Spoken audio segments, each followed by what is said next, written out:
Danny, on the other hand, well, he's a legend in his own lunchtime. I worked out an interesting statistic. The canal is 200 years old, near enough, within the next year or so.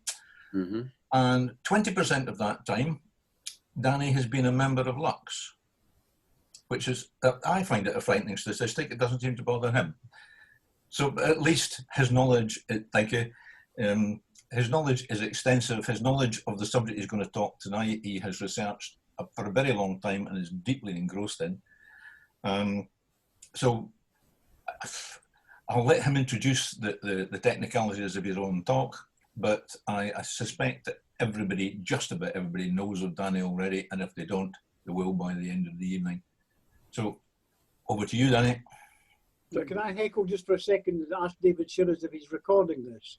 Of course he is, yes, but thank you. So I can do some editing afterwards and put it onto the... I'll send you the clip afterwards, John. You mean take out the sweary words, John? That sort of thing. Yeah, okay. Come on, what's happening here? Right. I hope you can all see this. You won't need a microphone around to hear me, as usual.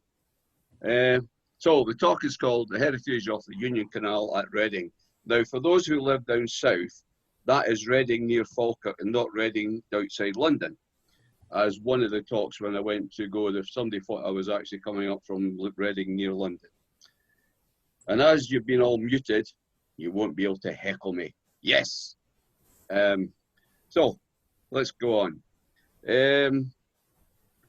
I'm the chairman or the convener of Reading, Muirhead and Wollaston Community Council. And in our area is the Reading pit, which was the worst mining disaster in Scotland. And for quite a long time, we've always thought they'd like to do something a bit more. There is a lovely memorial, which is down at Reading, but it doesn't tell you much about it. It has all the names, sadly, of the 40 people who died. So that's where it started. And obviously, you know, I've been a member of LUCS for a long time. And so things moved on. And at the same time, as we were looking to do this, something to do, you know, like I'll actually tell you something about the story of the mining disaster. This crowd came along and built that huge store along at Tesco's along at Reading. I got talking to them, and they actually offered to fund doing a big display panel, which is this. Now, it started, as anything does, looking at the Reading pit disaster, and then I started to realise that in this stretch of canal, and we're talking a very short stretch of canal, there was a tremendous amount of history. So, like lots of things that grew and grew like topsy, we got funding from them. They offered us £5,000. They recommended a design company, Studio Arc, who would do all the artwork on it. But one of the things I would say to anyone is get that kind of funding. If they've got a VAT account, get them to get the money, the invoices, so that you've got a bit more to spend. Because instead of us losing 20% of the money they were giving us, they actually paid for the whole lot and they claimed the VAT back. So we started gathering information. And all I'm going to do is I'm going to take you on quite a short trip. If you've ever been west of Linlithgow, you'll know Pullman Station.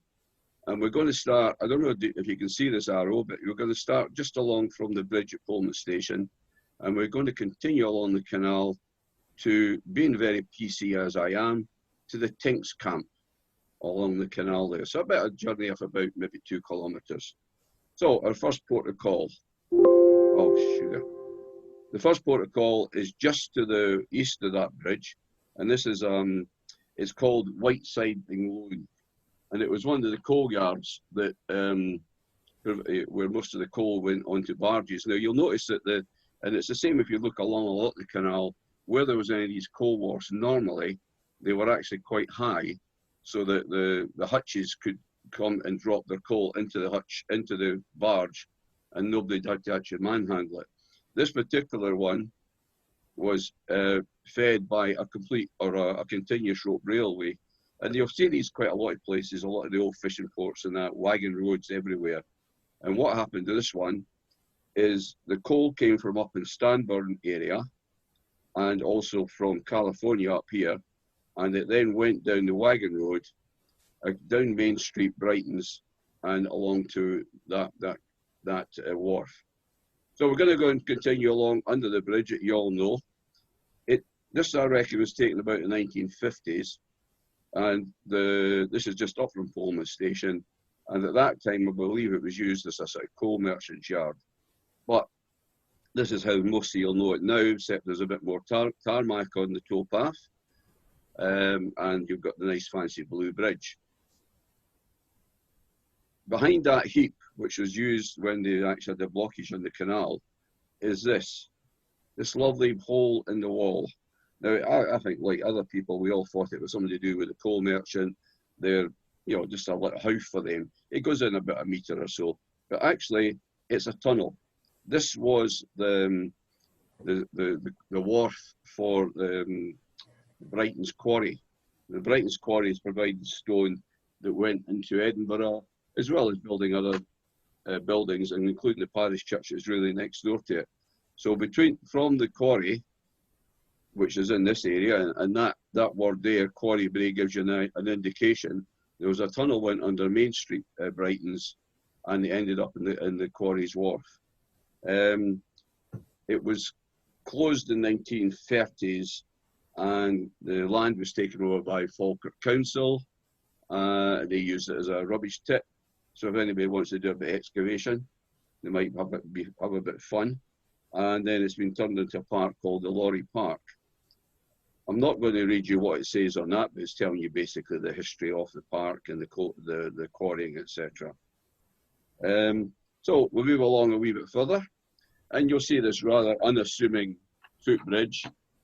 But at the other end of this footbridge was quite an important piece of engineering. Now, this isn't a picture of exactly what was there, but when they built the Forth Bridge, now remember, there is no such thing as the Forth Rail Bridge. The Forth Bridge was the only bridge across the estuary. But when they were building the Forth Bridge, they set up Forth steelworks at different locations on lines that would then feed into the north and south side of the bridge when they were building it. As I say, this one I don't think is that particular works. The steel came in from the steelworks over in the west, and these were operated by William Arrell. This particular piece of land that this sits on was Meadowbank Farm, and it was owned by his brother.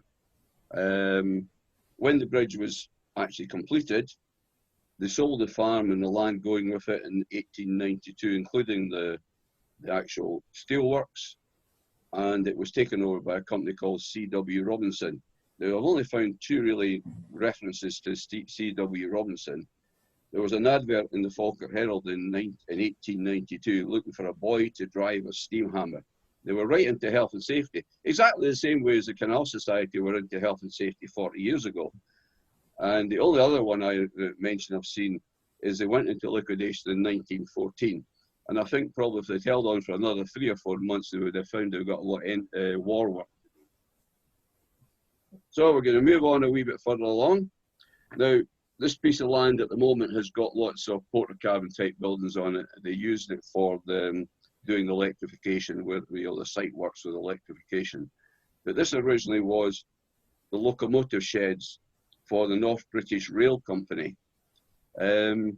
North British Rail, or as it is often known, NBR, and they had a competitors called Caledonian Rail. So the North British Rail, they used to say they were no better runners, and Caledonian Rail can't run. It's quite an extensive piece of ground, and it wasn't a marshalling yard, it was actually for the locomotives. One of the things it's got on there, they've got a turntable. They had a turntable, all manual, and like any area like that, this was a magnet. This place was a magnet for youngsters, mainly boys, but there would be the odd tom girl as well, I suppose. And every now and again, I don't know what you would call him, the yard foreman or something, said, right, you lot, come on, come here. I want to have a word with you. And they'll go, oh, we're in trouble now. And they said, look, I can't keep you out, because they didn't have that fancy Hercus fencing we've got these days. I can't keep you out. So I'm going to tell you some of the things you're not to do and what to do here. do not ever go in front of an engine that's moving. And the one thing never to do is go between wagons, because you don't know that 6, 7 wagons up is going to start moving. This particular locomotive is actually very interesting, and when I do these talks, I always find it a wee bit more and a bit more. But you can't, I can't blow it up on the picture, but on the actual wheel arch, there is the word Allenby. During the First World War, all the rail companies sent a lot of the steam trains out to France, and quite a lot. There was 25 of them went from North British Rail, and when they came back, those that did come back, most by the end of the North British Rail were given names, and this particular one was called Allenby. There is another one surviving, which is just down the road, is Maud, that's down in Bo'ness. This one was actually scrapped in 1963. So we'll move on a wee bit further, and in any years have been along the canal, you'll have seen this nice porter cabin building that used to be nice. It's looking a bit deteriorated now. This was the outdoor centre, a combination of Falkirk Council, Waterways Trust, I can't remember all, but quite an interesting building in that the pontoon there is not just a pontoon. It's to hide the pipes or protect the pipes which are used for the heating system. They've got 2 great big shower rooms in areas for male and female. And even in 2010, I think it is, when we had the really bad cold winter, although they do have a standby gas boiler, it was never used. They were still able to heat the water for that building all that winter, which is something we should have done along at the basin instead of putting a bloody oil boiler. There you are. I'll have my say. And right opposite that, you'll see this. No, this was actually Victoria going out to Glasgow. I can't remember what the event was, 2006. And that's where I joined the boat to go over to Glasgow. Quite an interesting trip it was, actually. But right opposite that, there is this building here. Actually, this was taken in 2012. Just to show you what vegetation can do, this was a photograph taken about a month ago. So we go back to this building. This building was a meter house. Now, as a lot of you'll know, that the canal wasn't just used as navigation, but the water from the canal was actually used by industry. Locally in Linlithgow, it was used by the St. Magdalene's distillery, and I'm told if you tasted the whiskey from there, you would think it comes straight from the canal. I've got a great story that Mel Gray tells. He invited, I think it was at that time after the distillery had closed, he invited the manager, the ex-manager, the last manager, for a meal. And he says, I've got a bottle of something special here. And he pulled out this bottle of St. Magdalene's. And the guy says, there's no way I'm drinking that stuff. It was never meant to be drunk as a straight whiskey. And I'll tell you where, I'll show you later where one of the places was probably used the water that went from this meter house. So we're going to go along a wee bit further, and we're now on Bridge 55. Most of you will know this great big wall, and it's a very well-known institution. It was Her Majesty's Young Offenders Institution, but way before that, it was another very famous institution. It was this place, Blair Lodge School. Very few people know much about it. Originally, it started in 1841 by the Reverend John Cummingham, who was something quite big in the Free Church of Scotland. I don't know much about that side. In its infancy, there is a report in the National Library of Scotland of a boy's record or letters to his parents, 1855, and this place sounded absolutely horrendous. Probably the Borstal would never have been as bad as this place. Absolutely shocking. It was then in 1874. I do have notes here, by the way, in case you think I'm doing this all off the top of my head. In 1874, this guy, Dr. Cook Gray, took it over. And he just turned this round. It was a public school or a private school. I've never worked out what the difference is between a public school and a private school. To me, a public school is one that everybody can go to, and a private one is one you pay for. But it was different from most of the other type of public schools in that day, in that it specialised in engineering, technical, and even done shorthand and typing, would you believe? They were so forward thinking. They had an annex in Dusseldorf, and this gives you a clue as to how forward thinking they were. I mean, look at that laboratory. I think any university, college school would give their eye teeth for something like that. But the important thing is to look up at the ceiling. Bear in mind, 1888. This is out from a report done by Stirling Council or County, I think it would be at that time. They had 900 electric lights throughout the building, generated their own power. Amongst other things they had a carving table, a heated carving table to keep the roast warm. They had a dishwasher for plate. Now the plate wasn't plate as in, you know, China and all the rest of it. It was silver plate they used. This was their joinery workshop. Now, whether this was, they're all got uniforms on, so whether it was just for the photographs to put their jackets on, I don't know. But if anybody knows this area at Reading Muirhead, immediately across the road from it now is a school called Braes High School. And the uniform colour of the kids or the boys that went to the Blair Lodge was black, red and grey. And it was just a total coincidence that the school across the road is the exact same. Because actually, I think it used to be Woodland School that moved out into the Braes High School, and that's their colours. I did used to joke at one time, though, that in the early days of that school, about 20 odd years ago, that there was a tunnel connected to the Borstal to the school, because honestly, it was not a good school. But nowadays, it's the two, or the current rector and the previous rector, they are absolutely superb, and they've made this one of the top schools probably, or, you know, council schools in central Scotland now, and it gets fantastic results. But the school was into all sorts of things, metalworking. Now, would you fancy that in the workshop, or is it just a bit big for the workshop, that lathe? But, you know, they had brilliant kit.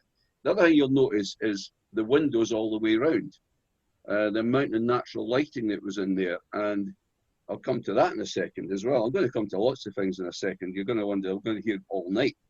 But they took part in football and all sorts. But this is the atrium they had.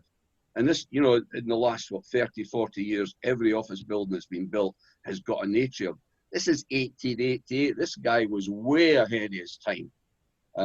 They were into sports, as most public schools were.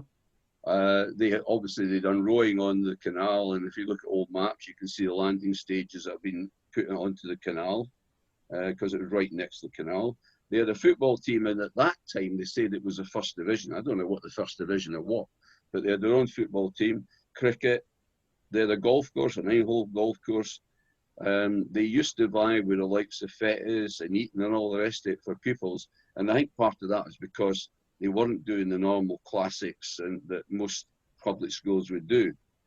I've done a wee bit of research trying to find out some of the pupils, and there's not a great, though they had their own swimming pool. I think that would suit me, it would be au naturel. That's my way I like to swim. But this is one of the people I've found who was very famous, Friedrich Lindemann. Now, he was actually of German, he was actually German, really. His German parents came from Baden-Baden. And during the Second World War, he was Churchill's confidant and technical advisor. Well, we sip of the gin and tonic here. He was a man that actually came up with the idea of blanket bombing that they'd done at Dresden, which seems a bit converse in the fact that he's German. The other thing he worked out is how you would actually get a plane out of a dive. And he wouldn't let anybody else do it. And he actually went up in a plane, put it into a dive, and I believe the way you do it is you would think you would pull back the stick. Apparently what you do, you push it forward. He eventually became Vice Count Cherwell, and he headed up the UK Atomic Energy Authority. The other one that I've found that seems of note is this guy, Sir John James Burnett Jr., because his father was the exact same name, very confusing. and he was a very famous architect. Amongst the buildings that he was involved in, you'll recognise this one right away, anybody that goes to Glasgow. He was very much into ornate buildings, Forsyths in Edinburgh, Forsyths in Glasgow, Selfridges in London, and he was also involved with the stonework side of the Sydney Harbour Bridge. I believe it was the arches as you go onto it. Now, I'm not 100% sure on that, so don't shout at me. Anyway, the school closed in 2008 because they'd had, I believe it was a smallpox outbreak, and they went bankrupt. And then the building was taken over by the Scottish Prison Service, or whatever they would have called them in their days. And it became a bostel. Now, I don't know if you all know where the name bostel comes from, but for those that don't, I'll tell you. Bostel, the first young person's prison to be built in Britain was in a village near Rochester in Kent, and it was called Bostel. So that's where the name Bostel comes from. 11, and they moved the first inmates in December of that year.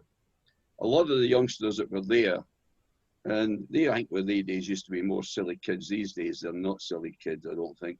But a lot of them could actually work their sentence by going to the First World War. And there is a really sad document in the prison which is actually lists all the kids or all the youngsters who'd gone there, and not many actually came back. They were killed in service in the First World War. This is what it looked like in 1925. I don't know if you see the arrows, but this is the original Blair Lodge house. That's the atrium building that I was talking about earlier. And these were two of the blocks, Blair Lodge and Blair House, and I can't remember what this one's called. And there you can see the canal running at the back there. This is it now, or it was it in 10 years ago. It's had another big extension built here, but at that time that cost £100 million. And it can take up to about 850 prisoners. Although at the moment it's running around about the high 500s, and this block here, which they call Blair House, is actually used by girls from the prison at Stirling, which I forget the name of, but you'll all know it off the top of your head. And so, but again, this place had a forward thinker. Was this man, Governor Charles Hills, and Mel Gray worked quite closely with Charles, and he was involved in the first sort of upgrading of the towpath, where the actual Bostel boys came and done it. There was a barge which they recovered and they rebuilt. I thought at one time it was U66 because of the picture that appears there, because this is out of a publication the prison put together, but I don't think it was U66. Right opposite there is the Tesco, the big Tesco superstore, as we like to call it now. And like most Tesco stores, I know you don't have one in Linlithgow like this, but most of them have a gas station, as the Yanks would call it. And this is exactly what was there. There used to be a gasworks there. And that's probably one of the places that the water meter would supply water to the gasworks. Right. So we're going to move on, and I've just lost a page, right? Okay, found it again, don't worry. Right, we're on the next bridge, and roughly where you see the telephone mast there, that is the approximate site of the Reading pit. Pit number 23. It was one of the largest collieries in central Scotland, and Jim Loney put this together a few years ago for the LUCS News. And the one barge in November 1839 moved 235 tons of coal from that colliery into Edinburgh.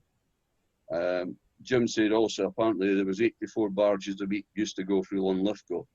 So it's a bit busier than it is now. However, it's more famous for or infamous for this. Well, no, let me carry on. I'll go back one. The colliery was on the north side, but their actual wharf was on the south side. And unlike the other wharfs I pointed out, This one was actually just above the level of the water, and you can see the two crane posts there. And further up, those that have gone along there will recognise this big lump of white stone, which has been hit so many times. When I was down there last week, it was lying at 90 degrees to that. But there was an actual swing bridge across there. And this was apparently quite a regular occurrence. I got talking to a guy, an older guy, and I mean, he had to be older, he was older than me, who actually started as a boy in the pit when he was 15 in 1945 as an apprentice, either electrician or joiner. My memory is getting fading now. And I was showing him that picture, and he said, oh, he says, yeah, this engine had a life of its own. It would often be seen sort of charging up from the pit, and it would end up in what we'd call the loading bay of Tesco's nowadays, with the driver running after it. And he said it used to end up in the canal quite often as well. But I don't know, when is a canal swing bridge open and when is it shut? I don't know. But this is quite common. And he pointed to one of the guys in this here, and he says, and see him there. I don't know which of him here is. He was a real bugger. So anyway, we've got that picture in the museum as well. So, but it's more known for this, the Reading Pit disaster. You can see the swing bridge a wee on this drawing here, but I think this guy's face says it all.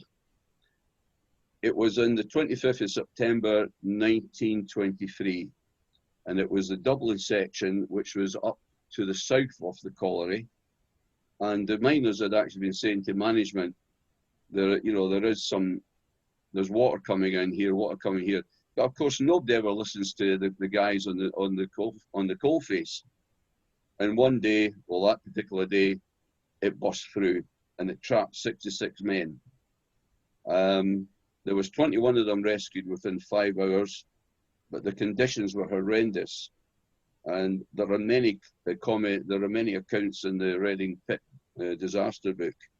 There was men in here that were aged from 15 to 70. And a wee bit like, if you remember going back about 10 years ago, there was a Chilean mine disaster where all the families all gathered round. Exactly the same scenes were seen here as well. This is their welfare building and I think the pay office. And this is what they call the gutter hole. Now this is, if anybody knows Reading Muirhead, there is the big red house building, which is the co-op building. And this is behind it. This wasn't a mine shaft as such, it was a ventilation shaft. And this is where lots of people gathered. One of the reports is, in the paper, was that they estimated the crowds to be about 70,000 that came to the pit head. And what it says, roads were impassable and Calendar Rig bus station was overcrowded. Well, that's something we'll not see now because that got closed about 2 years ago. By the 4th of October, there was 5 that were rescued. They'd been down after 9 days. But 11 they reckon had survived for at least 14 days. And they'd left some notes, scribbled out notes to their families. I found this one very difficult to read, but it says, I don't know what the boy's name is, be good to your mother, and there's quite a few things like that. I've never been able to read that at all. It's a picture of a picture of a picture. So they reckon that some of them survived in horrendous conditions for about 14 days. The last body was recovered on the 3rd of December, 10 weeks after the disaster. And a couple of stories I've heard have been told that one of the rescued was believed was a George Benny. And after this, he became a devout Christian, and he was the founder of Shield Hill Gospel Hall, which is a very active gospel hall. I don't know much about gospel halls, but apparently very, very active. There was another Andrew Gray. Now, he was a bachelor, and he had been offered an additional shift, but he turned it down so that one of his colleagues who was married with a family could get the extra money. And of course, by him giving it up, I'm afraid the other guy actually died. There was a disaster fund which was over £60,000, so that was well over £1 million by today. And the pit was opened again in the following January. And this is the memorial that was put up to the miners. It's down at Reading Crossroads. And if you can, I don't know how well you can see this on your screen, but you'll see a lot of the same names. There's Andersons, there's Thompsons. I can't see them all now, but there's a lot of names that are the same because it was tend to be in all mining communities. It was fathers, sons, brothers, uncles, etc. The name in the middle there, I'm going to tell you a wee bit about him, James Scott Irving. This is a lady, this lady here is his daughter. Now, when we actually were wanting to unveil this panel in Tesco's in the November 2011, I got contacted by this lady's daughter out of the blue, and she was trying to find out more about the Reading pit. And this is her mother, and she telling me that her mother stood in the cows that you saw, the pictures you saw. Her mother stood as a 6-year-old waiting on her father coming out of the pit. Sadly, he didn't, but she's a lovely lady. She was 94 then. She died about 3 years ago, so I'll let you all do the maths on it. But also on that day, she done an interview with for Central FM. So I'm going to play that to you. I hope if I've got this set right. John has helped me on this. So if we've got it right, you should hear it. Can I maybe get a thumbs up when I'm playing it just to make sure it is coming through, folks?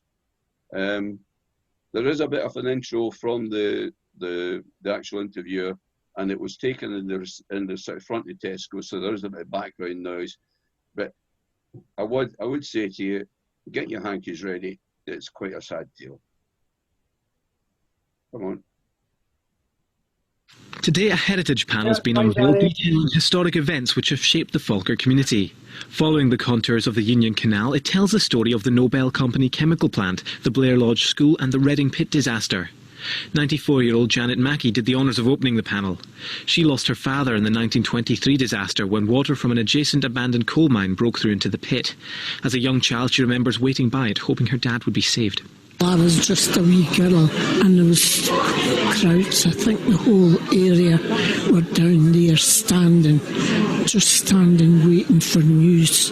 There were a lot of rescuers down that hole and we were just waiting for them to come up and hoping that they would bring your own ones up, and they did bring people up. They went away in ambulances and we were left standing and had to go home again and wait and be down again in the morning. 66 men were trapped in the pit. 21 escaped that day and a further 5 workers were rescued after 9 days. Those trapped had to cope with massive and sudden rushes of water, rocks and debris falling, black damp and exhaustion in their struggle to survive. But sadly, 40 men lost their lives. Notes were found on those who perished. They'd written to their families, first in hope of rescue and then to say goodbye. Janet remembers those final days of waiting. You couldn't get near it for people, and they were just waiting for the men to bring somebody else up. I was just a wee girl and I wasn't told who they were bringing up, but when we had to go home, then I knew my dad was there. It was horrible. We were standing there holding on to each other and just waiting on somebody saying, "That's Jimmy Irving," and it never came. Never came. After the disaster, Janet and her pregnant mother were left to deal with the grief of losing a husband and a father. They were also left without any financial support, and had it not been for a fund that was quickly established days after, they would have been left penniless. Over £60,000 was raised, the equivalent of £1 million today. It left us without no dad. My mum had a big struggle. The people all round about were so generous, sending donations from this fund. They would distribute enough for us to keep going, to keep alive. We just had no support unless that money. And we were grateful to all the people all over the world had heard about this terrible accident. Well, obviously a very sad story. I listened to that so many times, and every time I get tears in my eyes. It was a sad day for Janet. But there was a Tesco later on a little tea party up in the cafeteria, and she's regaled us with some stories. And one of the ones she was telling us, she probably that Christmas in the Co-op hall, which is just behind where they were doing the rescues, they actually they had a party for the kids from the mine. And Janet was given a China doll. Now in 1923, somebody working class getting a China doll would be more like a rag doll. It was a China doll. And you may recall her saying that her mother was pregnant at the time. Well, her sister actually was out in Australia, and she says that her sister had the doll, and it was actually up in a display cabinet in her lounge. And I've told her daughter this, and she says she never knew that, although she'd been out there and she'd seen the doll. She didn't know the history of the doll. Sadly, her sister had died, Janet's sister had died, and they don't know whatever happened to the doll. But a bit of history there, a bit of sad history. But that's life. Lovely lady. So we're going to go along the canal just a bit further. Most of you will know of this guy, Alfred Nobel. Alfred Nobel was called by the press the Angel of Death. He invented dynamite, etc.